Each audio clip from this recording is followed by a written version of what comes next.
ಬಾಂಧವರಿಗೆ ಪ್ರಗತಿ ಚಾನಲ್ಗೆ ಸ್ವಾಗತ ಸುಸ್ವಾಗತ. ಇವತ್ತಿನ ಇದೊಂದು ವಿಡಿಯೋದಲ್ಲಿ ಇಂದಿನ ತೊಗರೆಕಾಳಿನ ಬೆಲೆಯನ್ನು ನೋಡಿಕೊಂಡು ಬರೋಣ. ಇನ್ನು ಯಾರೋ ಹೊಸದಾಗಿ ನಮ್ಮ ಚಾನಲನ್ನು ನೋಡ್ತಾ ಇದ್ದರೆ ತಪ್ಪದೆ ಸಬ್ಸ್ಕ್ರೈಬ್ ಆಗಿ. ಇಂದು ತೊಗರೆಕಾಳು ಒಂದು ಕ್ವಿಂಟಲ್ಗೆ ಎಷ್ಟು ಬೆಲೆಯನ್ನು ಹೊಂದಿದೆ ಅಂತ ನೋಡಿಕೊಂಡು ಬರೋಣ ಬನ್ನಿ ರೈತ ಬಾಂಧವರೇ. ಇಂದು ವಿಜಯಪುರದಲ್ಲಿ ಒಂದು ಕ್ವಿಂಟಲ್ ತೊಗರೆಕಾಳಿನ ಬೆಲೆ ನೋಡೋದಾದರೆ ವಿಜಯಪುರದಲ್ಲಿ ಒಂದು ಕ್ವಿಂಟಲ್ಗೆ ಕನಿಷ್ಠ ಬೆಲೆ ನೋಡೋದಾದರೆ ಒಂದು ಕ್ವಿಂಟಲ್ಗೆ ಕನಿಷ್ಠ ಬೆಲೆ ಬಂದು 5,800ದಿಂದ 7,600 ರೂಪಾಯಿವರೆಗೆ ಗರಿಷ್ಠ ಬೆಲೆಯನ್ನು ಹೊಂದಿದೆ.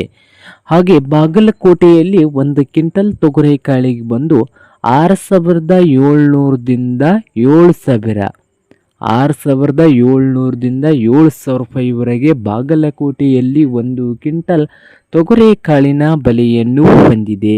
ಹಾಗೆ ರಾಯಚೂರದಲ್ಲಿ ಒಂದು ಕ್ವಿಂಟಲ್ ತೊಗರೆಕಾಳಿನ ಬೆಲೆ ಬಂದು 6,400ದಿಂದ 7,000 6,400ದಿಂದ 7,000 ರೂಪಾಯಿವರೆಗೆ ರಾಯಚೂರದಲ್ಲಿ ಒಂದು ಕ್ವಿಂಟಲ್ ತೊಗರೆಕಾಳಿನ ಬೆಲೆಯನ್ನು ಹೊಂದಿದೆ.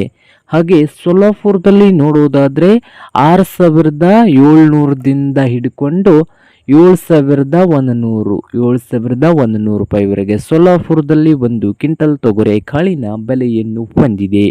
ಹಾಗೆ ನೋಡೋದಾದರೆ ಕಲಬುರಗಿಯಲ್ಲಿ 6,800ದಿಂದ ಹಿಡ್ಕೊಂಡು 7,800 6,800ದಿಂದ 7,800 ರೂಪಾಯಿವರೆಗೆ ಕಲಬುರಗಿಯಲ್ಲಿ ಒಂದು ಕ್ವಿಂಟಲ್ ತೊಗರೆಕಾಳಿನ ಬೆಲೆಯನ್ನು ಹೊಂದಿದೆ.